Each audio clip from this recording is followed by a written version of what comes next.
Hello from Newcastle Gateshead, where we're about to step on board HMS Calliope, regional HQ of the Royal Navy Reserves. On the south bank of the River Tyne, we've mustered a fine crew of 8 artists, ready and willing to serve in the name of art. All aboard and prepared to launch, it's Landscape Artist of the Year. Over this series, we're challenging 48 talented artists to capture some of the most spectacular and striking scenery Great Britain has to offer. From the ancient to the modern. Today's clutch of competitive contenders painting a view of Tyneside comprises 5 professional artists. Andrew Hurd, Camilla Dowse, Fujiko Rose, Troy Stewart and Ronwyn Hayes. Really looking forward to getting stuck in. I'm a little bit anxious that we get a little bit of blue sky.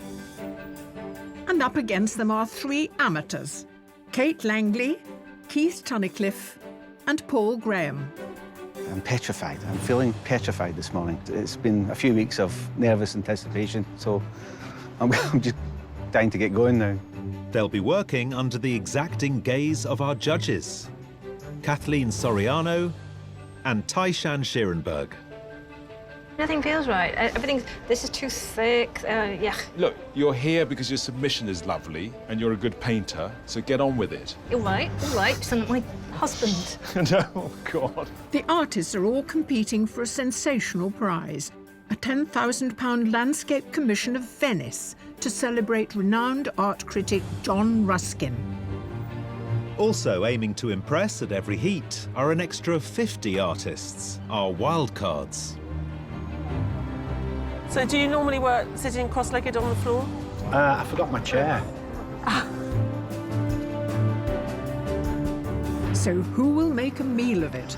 Not happy at all. And who's hungry for success? I keep imagining an enormous boiled egg just being sliced. That's why you're hungry. I mean, I must be.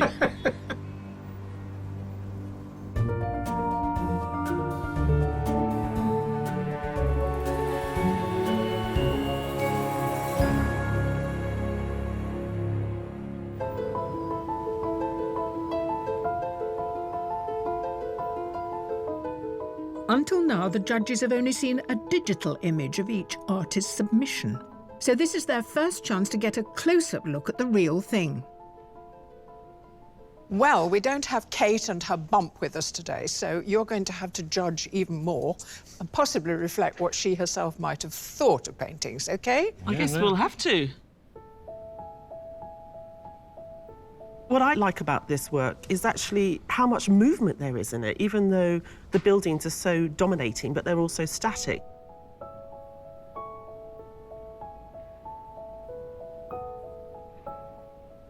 In this abstract jumble of shapes, our eye is able to travel across space and make sense of it. It just is a beautiful symphony of grey, really. You can feel sort of the heat of the day beginning, but the cool of the shade. But there's a little bit of a breeze blowing with the clothing sort of waving around on the line. I think they've really summoned up that sense of weather. I love this. I think it's an extraordinary bit of ink drawing, mark making, and also an interesting way of breaking up perspective into this kind of cubist way of looking at space to give us a sense of a location. What I found interesting are the different painting techniques. So you've got this sort of wobbly painting technique, which you see on the barge and then you see in the water, which is really effective. And then you've got the precision, the blockiness even, of the building. It's a strange use of lino cut, is it? It is lino cut. To then cut a window into a scene that you've almost finished and put in a sort of bit of engineering detail, because it looks like the wires holding up a bridge. So it's almost saying this is an urban scene, and underlying it all is this sort of engineering stress. I find it a little bit spooky. Yep. It makes me think of the house in Psycho. All the colours are slightly turned up, and I think that's what gives it this sort of powerful narrative. What are you to make of this one, I wonder? It is, in fact, reflections in water. Yeah. You can even smell the dankness of the pond edge. It's a beautiful piece of organic greenery. Well, it remains to be seen how all the artists handle the bridge over the Tyne. Artists, it's time to look lively and shake a leg as the competition is about to begin. You have 4 hours to complete your painting. Your time starts now.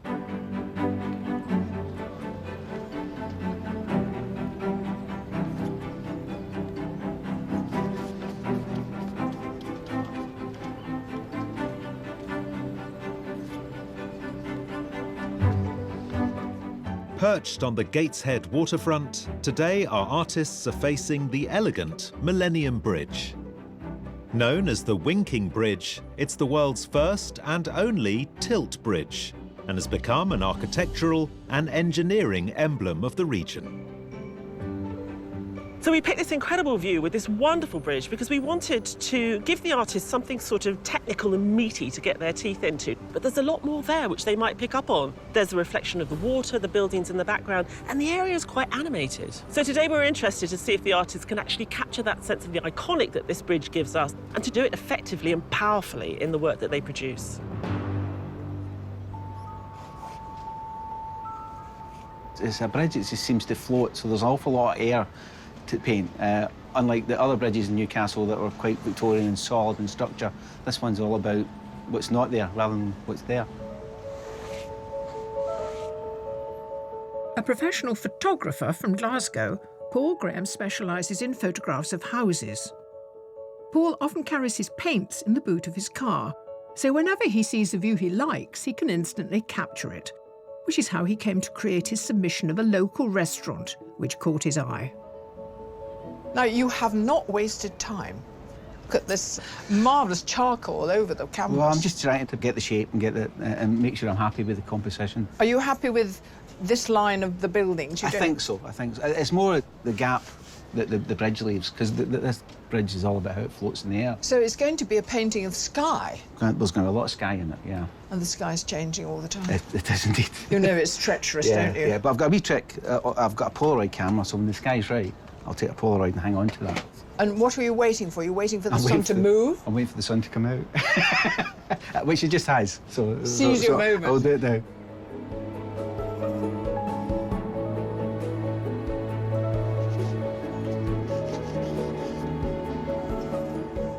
With a 4-hour time limit to create their landscapes, seizing the moment is good advice for all the artists. My biggest concern is that I won't finish it in time.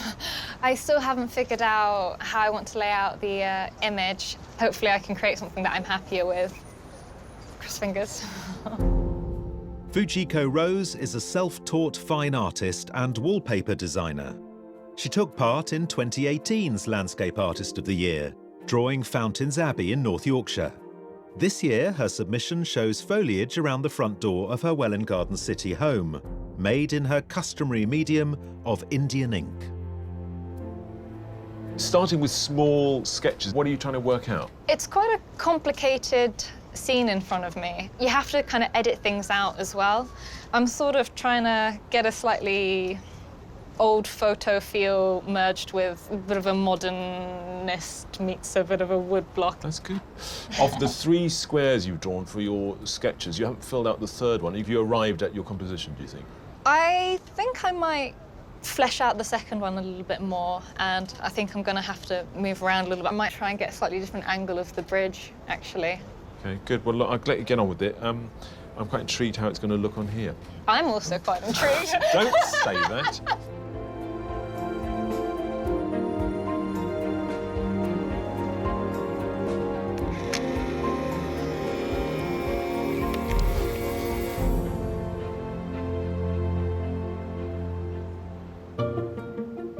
The 8 artists lined up aren't the only ones painting on Tyneside today. On a first-come, first-served basis, we've invited 50 more artists to paint on Gateshead Quay, the wildcards.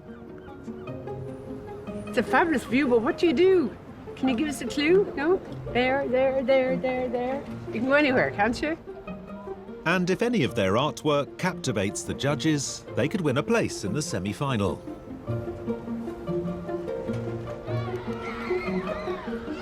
So yeah, I'm going to inject green in here. There's a tree growing out of the thing back there, so I'll put it there. Put Growing some out trees. of what thing? Do you see here?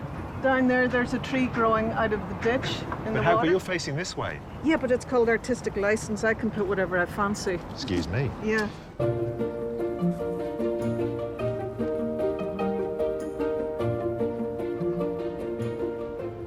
I'm a portrait painter, so we're at the Baltic.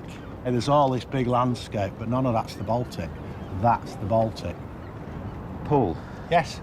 I'm impressed by the start you've made to your painting, but I'm more impressed by the fact you're sitting cross-legged on a stone floor. Do you do yoga? I don't do yoga, no. I do a bit of bodybuilding. Bit of bodybuilding, okay. When I can. Not going to pick a fight with you then. Don't do that, whatever you do. Well, it's a cracking start. Thank you very much. Good luck. Nice to meet you. And you. Watch those knees. I can't get up. I'm literally going to be here the rest of the day. Help him. Can somebody, anybody?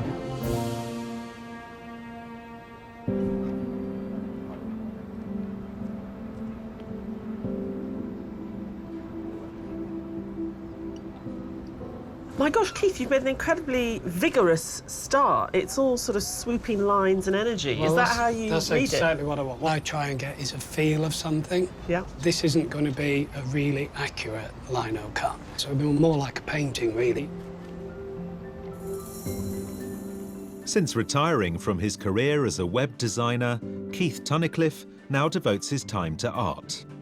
Having recently discovered a passion for lino cut, his submission print of Waterloo Bridge in London was created after crossing the bridge at sunset. One of the things I really liked about your submission were the limited range of colours that you used. Yeah. But they were very beautiful. Tonally together, they worked so well. It's only the third ever lino cut I that know. I've ever done. What have you changed from that being your third one to this being much further down the line? I don't think I've learned very much, really. I think what I try and do is try and tell a story. So basically, you might see 4 prints going up on only one submission. So we're going to have a little gallery start to emerge in your little pod. That's right. I mean, it's a wonderful start.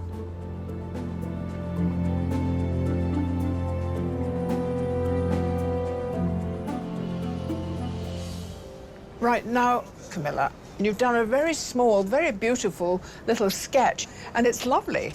Is that towards a bigger picture? I just need to work out the composition, really.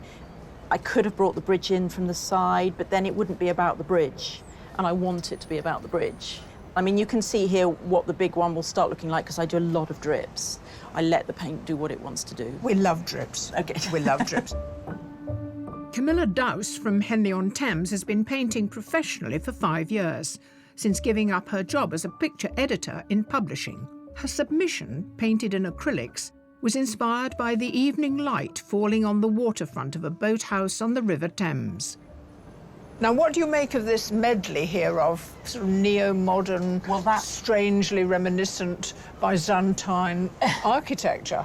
Yeah, well, they've tried, but well, I must admit, I don't find it very attractive, but what I will probably do is just look at the shapes and screw up my eyes and try and not see the detail, because that's where I'll fall down if I end up putting too much detail in. So I just want to concentrate on the bridge. We'll be with you all the way. Thank you very much. The artists have been painting the Millennium Bridge for 1 hour. But even at this early stage, every decision counts. With lino cut, there's no looking back. If you don't get the cut right in the beginning, then really you've got to start again. It's not as I imagined in my head. You have an idea, and then as you're drawing it, it's not as you pictured. So how to fix that is the current problem. I'm probably at quite a crucial stage, because I've used masking tape to mask off the area of the bridge, which I'll reveal, and if it doesn't look right, I need to start again.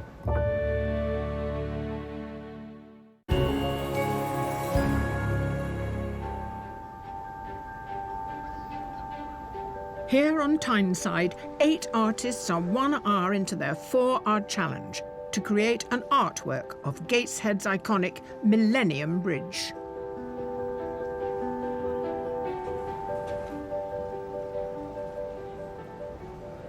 Bronwyn, you've got lots of masking tape and lines. Have you worked from something like this before? Not really, no. I make it up as I go along, really. You just have to kind of respond to whatever's there. And, you know, I start to draw lines and I went, ugh, lines are too tedious. It's going to take too long to draw. So I just want to block it out and mask it up and get blocks of shape. Bronwyn Hayes from County Clare in Ireland went to art school in Dublin, but landscape painting has had to take second place to raising her children and her job as a film set painter. Her submission, inspired by a visit to Monet's garden at Giverny, was painted over several days in oils and acrylics. So you've got this beautiful sky stain, and you've already caught the colours of the river. I mean, is it about applying paint in a transparent way again and again? Yeah, it's building it up and building it up and building it up. And then I'll probably put a whole wash over the whole thing that pushes it completely back. I'll put a glaze over it, and then I'll probably paint some oils, and then it changes completely again. I mean, you said you don't really have a plan, but it seems to be working and looking quite exciting. So, as long as you're quite gestural, and I've got to be very careful about my clothes. I'm nervous of that. I continue.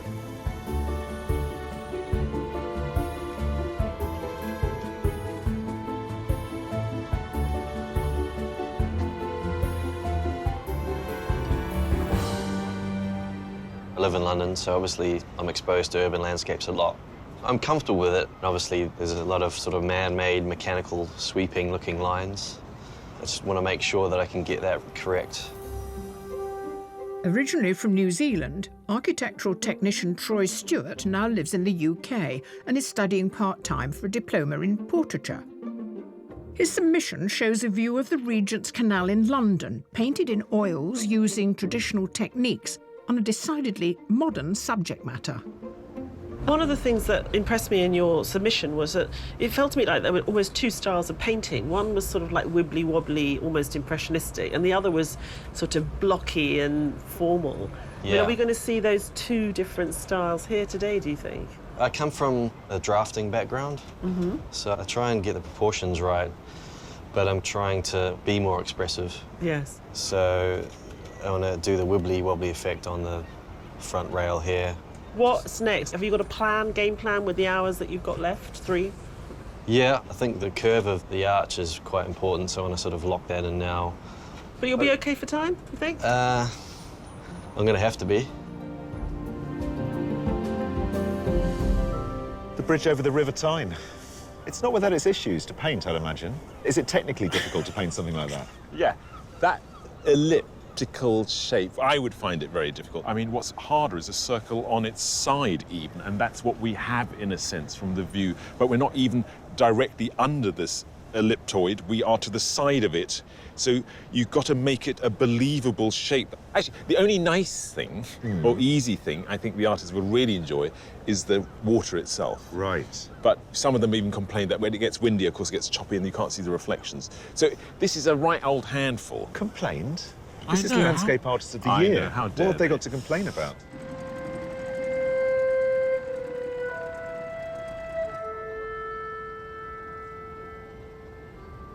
Earlier, I know you were a bit sort of overwhelmed by this scene in front of you. Yes, I decided, if the sun will behave, that I'm going to focus on the reflections. In other words, the only not man-made bit. And you're not worried that you've given the largest part of the canvas over to something that's a little bit sort of empty? Empty? Where's the empty? This, the river? Yeah. Oh, no, that's the best bit. When amateur artist Kate Langley first moved to Scotland with 4 young children, the cold, wet climate prevented her from painting outdoors. But her submission oil painting of a summer garden was painted in the heat of a family holiday in northern Spain. Well, I think the washing line was inspired in your submission work. It really sort of animated the landscape. It sort of carried the eye through the picture frame really well. Thank you. Yeah, I must think movement, but nothing much is happening. Got ripples, we've got ripples. Fantastic. I'll let you focus on getting all those ripples and all that reflection in.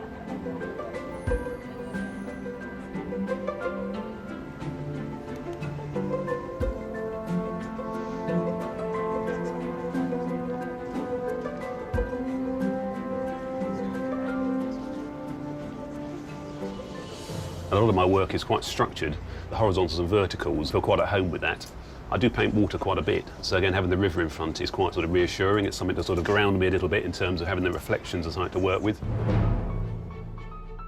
After selling his haulage company a few years ago, Andrew Hurd took early retirement and relocated to the Isle of Wight, allowing him to paint en plein air every day. His submission was painted in oils over 8 hours and shows a rooftop view from the restaurant of London's National Portrait Gallery. Andrew, that is a really beautifully balanced composition here. Quite a few of the artists having a problem fitting this crazy bridge in. That was my big worry, really, yeah, how to get all of that in and sort of cope with it. So I thought I'd just have a little bit of it to suggest it's there, but at the moment it looks a little bit sort of abstracted. What is interesting, I love the abstraction, and in a sense, this block of buildings that you've just blocked in with some very zigzaggy marks is a kind of, it's a rather beautiful way to paint buildings without getting bogged down by detail. I mean, are you going to have to adapt to the time frame? I'll reduce it quite a bit, but really pick out the pieces that are important, and some I look back at paintings when I finish them and think it was better 2 or 3 days ago. No, I mean, so I think 4 hours might stop me before it goes wrong.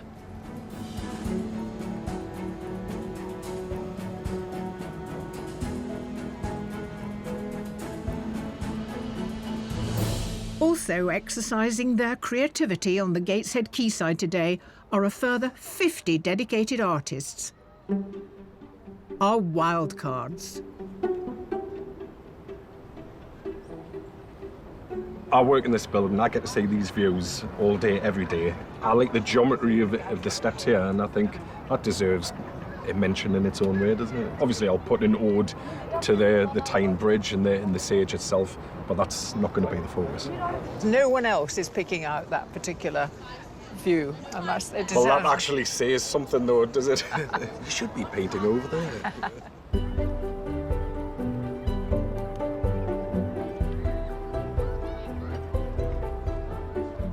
Sort of France in the 19th century feel to this. I'm not really sticking to any colours, I'm just going for the shapes. You're not sticking to any colour, you're sticking to all the colours.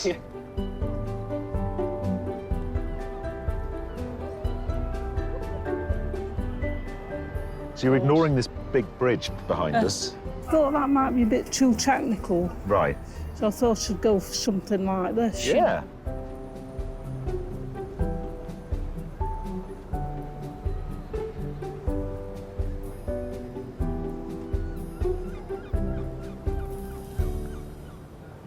Of course, one of the difficulties of painting a famous tilting bridge is just as you're halfway through, the bridge begins to tilt.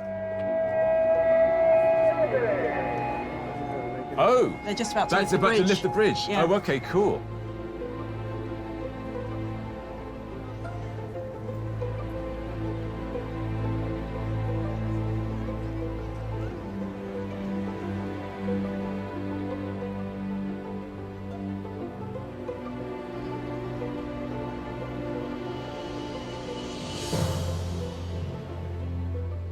And a moving view isn't the only difficulty our artists are facing. Yeah, the change of light's getting really hard now because it's so much brighter, clear blue sky, so everything has changed considerably from this morning, and the water is ever shifting. Every time I look at it, it's different.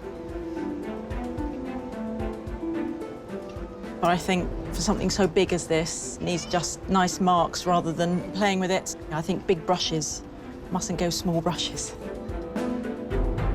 I have problems. There's lots of sludge. There's lots of mess. Hopefully, we'll get there. I've got to put in the cables that are holding the bridge up, and I'm a wee bit concerned about that, but we'll cross that bridge when we come to it.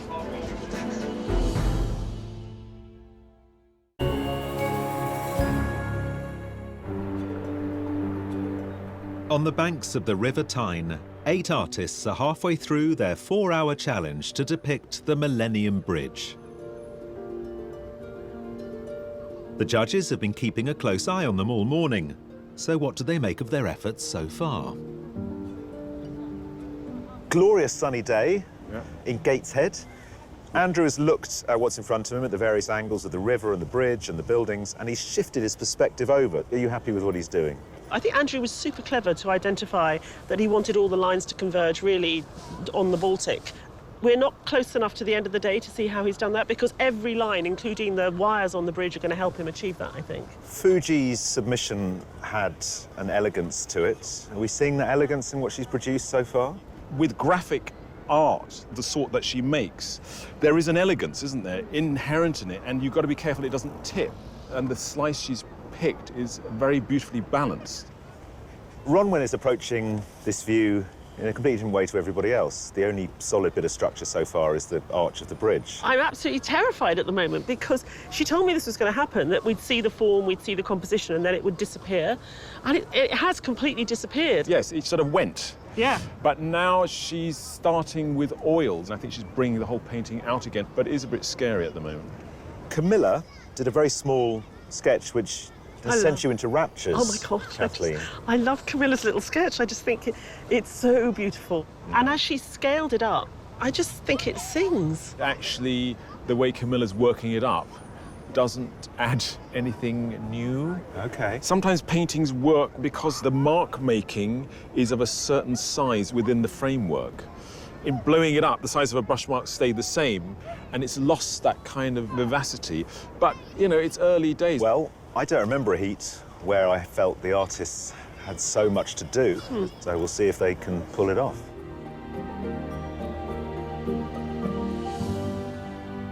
You've included a very great deal here. You've got all the foliage here, and you've got this series of buildings, not particularly attractive buildings, but you've made them more attractive than they are. You know what, when I was doing my rough sketch was really small, and so I sort of just ignored the buildings earlier, and then when I was drawing large, you start to realise little problems like there's more trees than I realised, which isn't a problem, that made me happy. But yeah, I couldn't really block off the building. It's larger than I expected, so you had to put a bit of focus on it.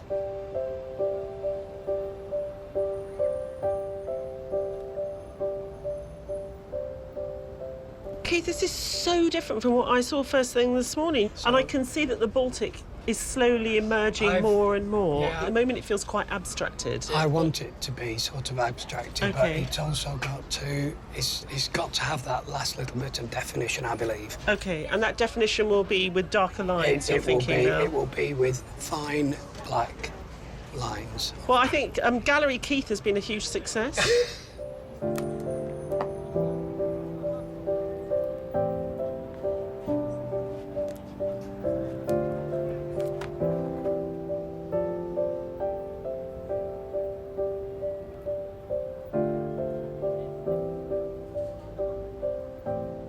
So about an hour left. How am I going to avoid overpainting? Yeah. Is there a bar? Is there? Do you need to be physically dragged away from your paintings at a certain point? Normally what I would do, because I would be in my studio, I'd put it on my easel, my big, huge easel, so I live with it for a couple of days, and then I might go and tweak.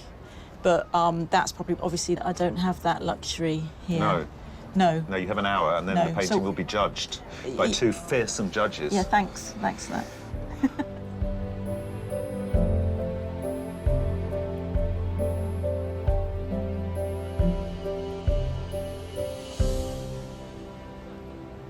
OK, Andrew. I rather love the pink in your clouds. The light this morning was a bit softer. The plain blue, I think, would be too... You know, it would lose something. The water is changing, and you're changing with it here. Yeah, the water won't necessarily match the sky, but... We won't let on about that. No, we won't tell anybody about that. Water dominates our artist view, so it's appropriate they're working in the shadow of HMS Calliope. Despite the HMS in her title, she's what's known as a stone frigate, a naval base on dry land. In the past, there have been 5 actual ships named Calliope, one of which was the star of a famous 19th century story of seamanship and daring do. Commander John Galpin served on the ship many years later, as she neared the end of her working life. I joined in April '49. It was the old ship. You saw straight away that this was something pretty special. In 1889, she'd been stationed in Samoa, protecting British trade routes in the Pacific. In charge was Captain Henry Coe Kane. On the 16th of March, a major cyclone hit the small harbour of Apia, where Calliope lay at anchor. Hemmed in by the reef and jostling for space, many of the ships nearby began to run aground. Captain K, with the ship literally 6 feet from the reef, felt there was nothing he could do where he was. If he stayed there, he would be lost. So he ordered maximum steam and ordered full ahead. Captain Kane tried to steer Calliope out of the harbour, but one of the other vessels, the American ship Trenton, was in trouble. As Captain Kane put the helm over, Calliope's boom went over Trenton's stern, and then they were away. And the Americans cheered them as they went out. The captain and crew of Calliope returned to a hero's welcome. Now, over 100 years later, the name of the famous ship lives on here in the Royal Navy Reserve's Training Centre. Filling the Gateshead quayside, our 50 wildcard artists have spent the day capturing their surroundings in all their diverse styles. This building has just been amazing with the reflections, the colours, the tones, the shapes. I love the shadows and the darkness, and it's forever changing.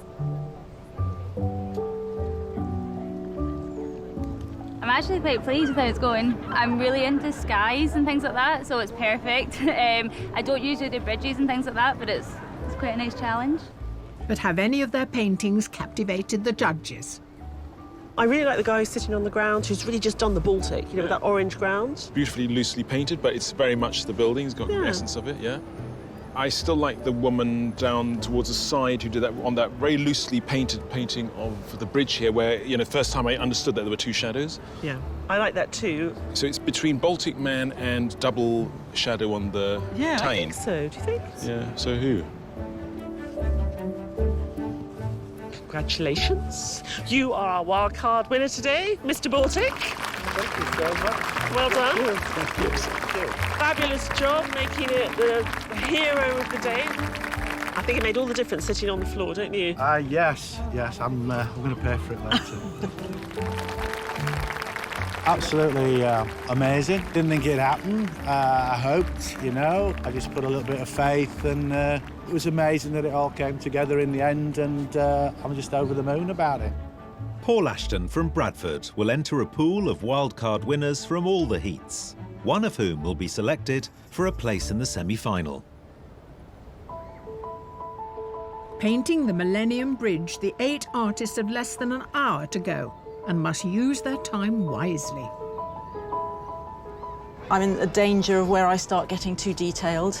Just try my best not to ruin it, because I always do it in the last hour. I always ruin a painting.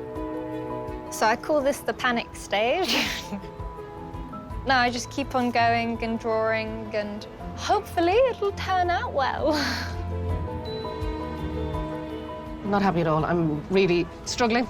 It's a little bit too dry, it's a little bit too insipid. I'm very frustrated, and I'm hoping that I'll be able to save it a little bit before the next half an hour or so. Ugh, yuck.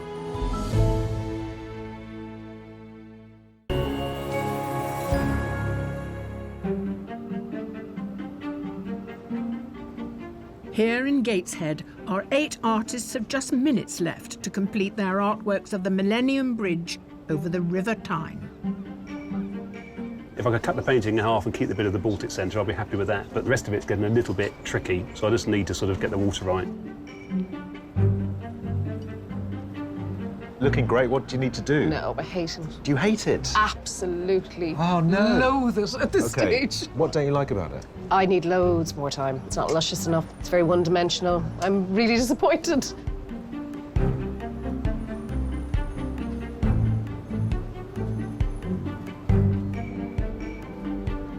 Kind of glad it's almost over. The swathe of kind of brown buildings, I wanted them to go back a bit, and I'm not sure, maybe put a bit too much detail in.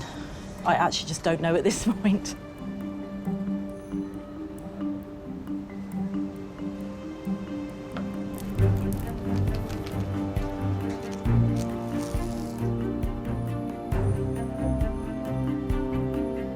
going to go with that one.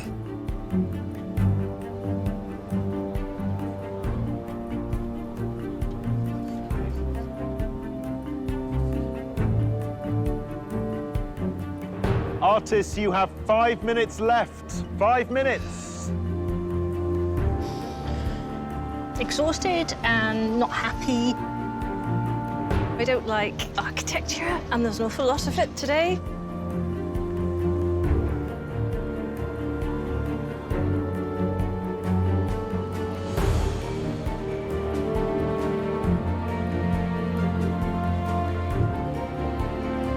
I wish I had another hour so I could scrape it all off and start again. That's the way I'm feeling right now. But yeah, I've done all I can do.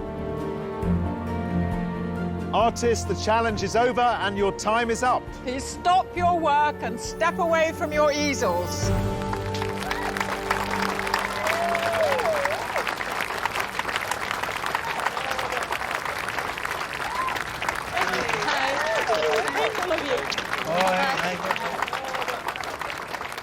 Our artists have done all they can. It's time to hear what the judges make of their work. It's been a good day. I think Troy did very well. I get the sense of where he was standing, so you got that river taking, going off in the distance. I think Fuji did redeem herself from the slight prettiness. There's more of this lovely wash. There's a timeless quality to it. The way in which she's used the white of the paper to define the arc of the bridge. It's very elegant. That's a good, solid piece of painting Andrew's produced today. It really has a sense of the day, and it's put together in a really lovely, painterly sort of way. What I do like is the way in which he has drawn the eye completely into this gap that he found. I was so excited by Ronwen's start this morning, all that energy and vigour and the way she was blocking it in, and it was all so balanced. And she promised me that what was there at the beginning was going to come back, but I don't think it quite has. It's the most painterly print I've ever come across, and I think it's very beautiful as an object. I must say, I don't know what I'm looking at, though. I think he's experimenting with the medium of print, and it's playful and it's very personal. The colours are bonkers in the water, but in that kind of Renoir, sort of impressionist French way, it works. I just think Kate sort of fell down, giving us a sense of solidity. It sort of seems to dissolve, which is beautiful, but a bit sort of unstructured.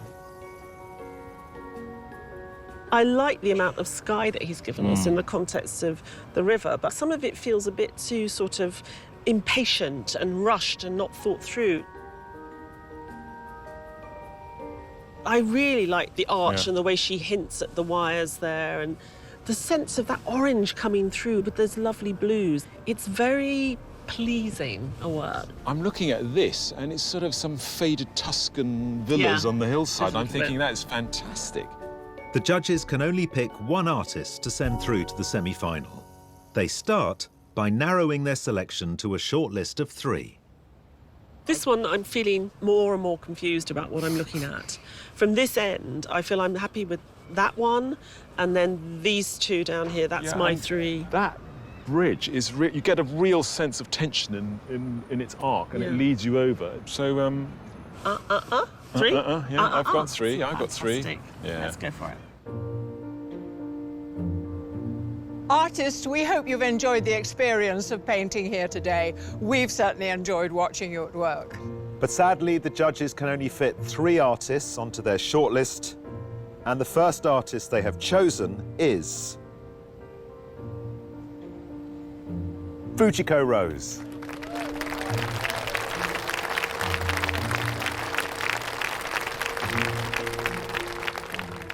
The second artist on the shortlist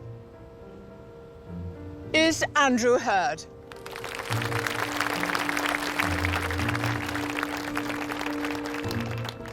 The third artist is Camilla Dowes.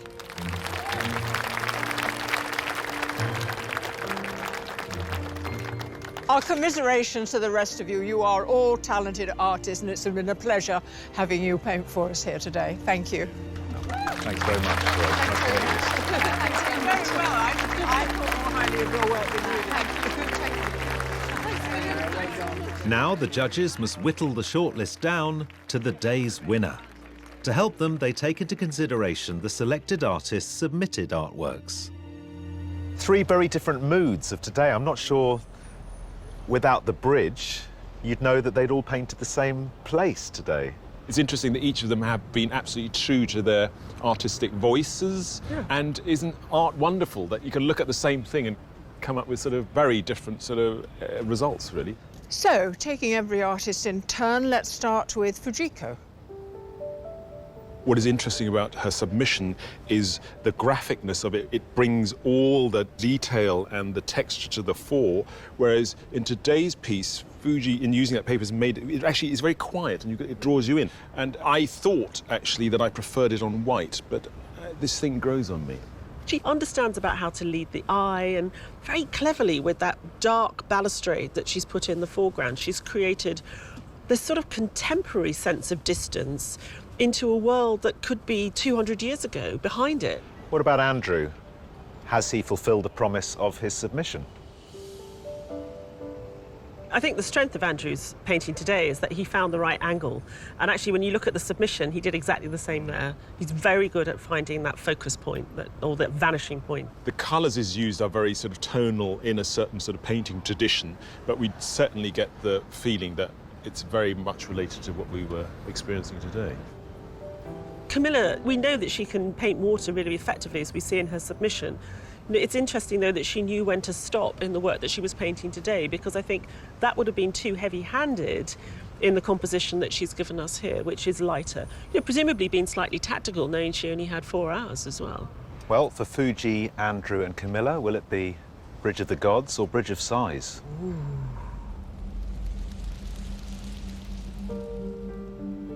Fujiko, Andrew, Camilla, the judges have been impressed by the work that each one of you have done today, but there can only be one number one. After much deliberation, the artist they have chosen to put through to the semi-final is Fujiko Rose.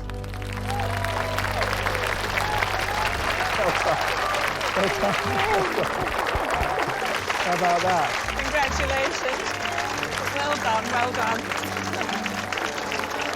Hard luck. Definitely a surprise. Definitely. I was getting ready to clap for someone else. Well done. Thank you very much. Fantastic. Really loved it. My mum was crying. She's been supporting me this whole way, so I'm glad for myself. I'm also I'm really happy for that she's happy too.